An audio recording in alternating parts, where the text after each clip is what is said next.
Hello and welcome to the Tech Partner News podcast. I'm your host, Ben Moore. In this series, I sit down with leaders across the Australian technology partner ecosystem to explore what's driving their success and how they're navigating the big challenges shaping our industry. In each episode, we unpack real-world lessons, leadership insights, and growth strategies from the people building the future of tech partnerships. Whether you're scaling your business, exploring M&A, or evolving your service stack, these conversations are designed to inform and inspire.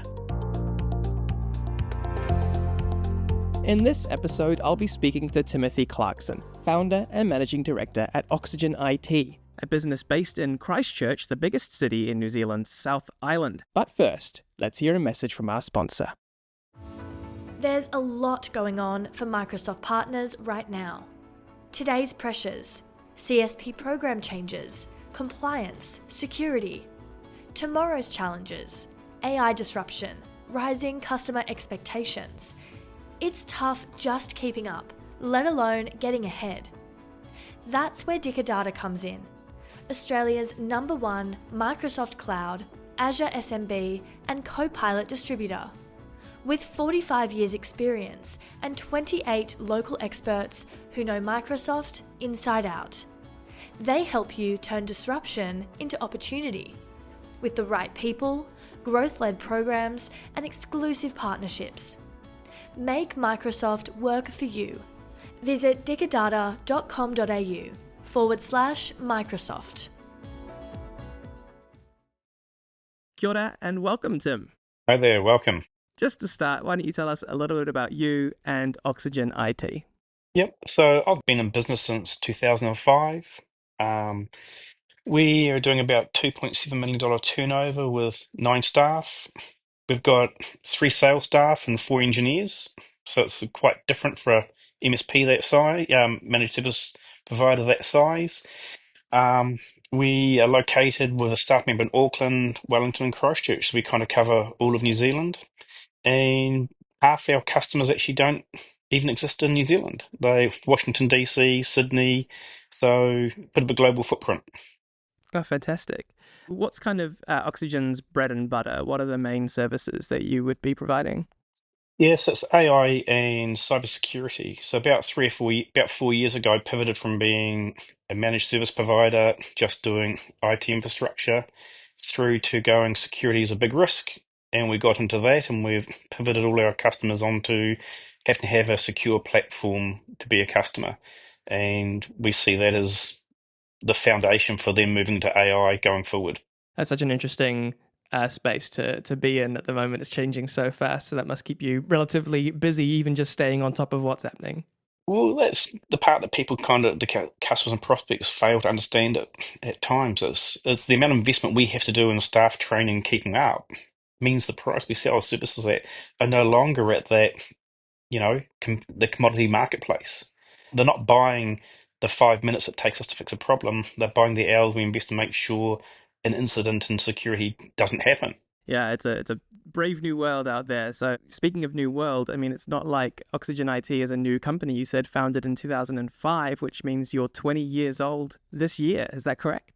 Yeah, no, that's correct. I started by coming back from England, did 8 years in the UK, and thought I'd come back and start my own business, bring back enterprise level IT to small business in Canterbury. And over that time, we've acquired about 4 or 5 businesses and sold one to get where we are. So it's been a bit of a journey because I was engineer driven. I thought if I did a great job, I'll get the customers. And it turns out that's not the case. If people don't know about you, how can they come and be your customer? Part of that journey is we got hit by COVID in the middle of that. And I brought a business a month before COVID went into lockdown. And we had to delay the purchase by a month. And that was when part of the reason I'm probably here is that's part of the struggle we had. It was more project-based work. So we lost a lot of that work, but I'd committed to the purchase. We had got, I'm 2.7 now, but we had been between 3.5 and 4 million. But we had 19 staff and we're losing money. So it's not necessarily the headline figure. I was caught up in having 19 staff and being almost a $1 million turnover going, that's success. But when you're bleeding money at the back end, It's like, well, that's not success. Success is a sustainable business that generates a return for the effort you put into it. A lot of us don't charge enough to justify what we're doing. You get a 6 to 8 or 10% return, and lawyers are doing 35 or 40%. Yet we're too scared to ask what we want to ask for. Why do you think that is? Why is it that the margins are so pressed in this space?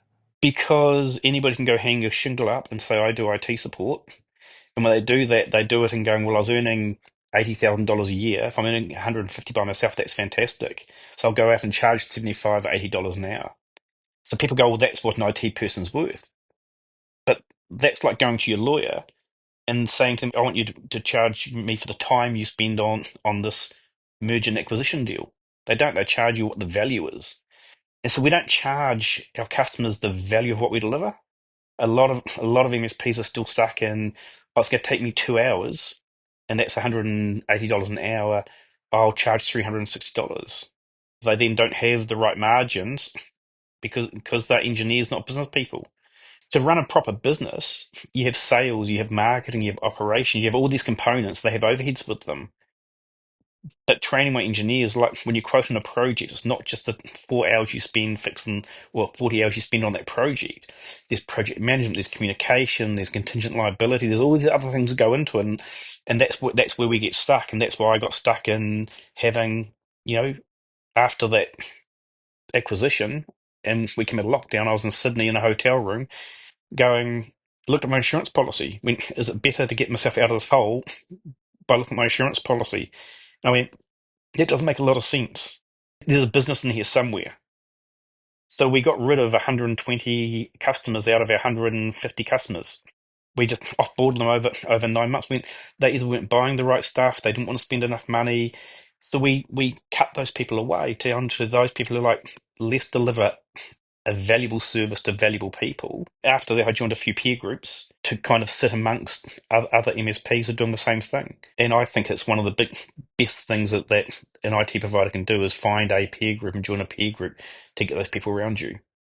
Because they're the only people who understand what you're going through. I'm really interested in what you talked about as just a change from a engineering focus to a sales and marketing focus. Can you talk through that process of how you thought through it, how you came to the realization? What were the moments that made you understand what it was you needed to do? Well, traditionally as an engineer, they think of sales as a dirty word. These salespeople are going out and selling stuff people don't need. And there gets this mismatch between the sales and the engineer. So I sat there for a very long time. And then I watched a video from probably Robin Robbins and Technology Marketing Toolkit. And I went, actually, sales isn't a dirty word. Engineers are the people who keep the boat afloat. But in sales is that mast you hoist up to drive the business forward. That's where growing sales allows me to have better engineers and a better team, and it did so much. I just clicked and went, actually, this is going to do so much more for the business. And as the owner of the business, if I can get out and speak to other business owners and make them understand what it is, that's the best way to do it. But it wasn't easy. It was a whole complete mindset rechange. I was spending 4 hours a day watching sales and marketing and training videos at 1.5 to double speed. Take the dog for a walk, watch a half-hour video in 15 minutes as we walk the dog around the block type thing. In the car, which my wife absolutely hated, was 1.5 speed Americans talking about sales and marketing. So for about 2 years, I just lived sales and marketing to the point where I now love it. I'm like, I love engineering, I love fixing the problems, but I like the idea that I can take our solution that fixes a whole business to a business owner. As an engineer, I can fix a single problem. I can migrate somebody from one server to another server. I can get your printer printing out. But as an MSP done properly, we can change the security posture and how AI is going to be implemented in the business. So I love that side of it now. Let's take a quick pause to hear a message from our sponsor. Need a Microsoft distributor to help you thrive in the AI era? Data has the proven people, programs, and partnerships to modernize your practice and turn disruption into opportunity. 40 growth-led programs from onboarding and partnering, capability building and enablement, through to go-to-market campaigns.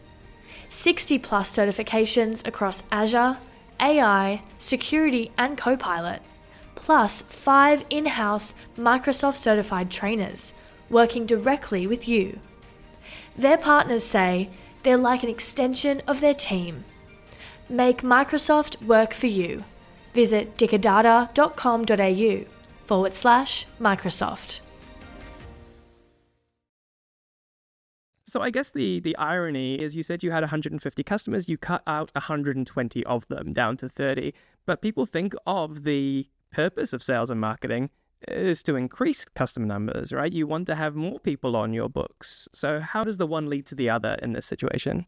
Because it's the right customer. Not all customers are created equal. Some will see value and you'll go into them saying, you need to do this for security and you need to do this and here's how we work. And they'll go, fantastic, I just want to get on and grow my business. Others will go, but I can do that myself. It could take you half an hour. Yeah, but I'm not going to have to pay you. The minute a customer speaking about, like, you were not aligned. Our job is to deliver value to the business by doing what we do. So I'm in a couple of peer groups, and when I look at my metrics, we're 400% more efficient. We do half the amount of time on most tickets and half the number of tickets that we do via true methods than an average MSP. That doesn't happen by accident. Yeah, that takes forethought, planning, and work on our part to get our systems like that. And that's why customers pay me more. It's less downtime, less interruption, less risk to the business. And when I sit in a meeting with a customer and I listen to them speak, I'll be like, I actually don't want you as a customer. You're going to cause me problems. We're not going to be aligned. Yes, it's money, but it's not good money. And I learned that by downscaling the business, like revenue and simplicity. You don't want to go, oh, that's going to be a $3,000 a month contract. I'll take it because it could cost you $2,500 a month to deliver it. You want that to cost you $600 maximum to deliver. So you sized down to having these 30 customers, but after that you needed to rebuild, right? And you'd done all this research into sales and marketing and figured out kind of what your new customer, ideal customer was, what services you were going to focus on. What was it like to then start building back up again? How did you do that? So I had an account manager, and he's still with us. So he went around the customers, and between him and we explained how stuff had changed. And I'm just about to do it all again. This coming quarter, we're rolling out a whole new cyber risk security assessment process and plan. And that was phase one. It's like, this is how it's changed. And his job was to sell to those existing customers the secure platform that we knew they needed because they'd stuck with us. And that money replaced everything we'd lost plus more. I then brought on a salesperson because as much as I like sales, I don't have the attention to detail to follow up. So we're still owner-led. I still meet the customers at the first part of the sales process. I want to know they're going to be the right fit.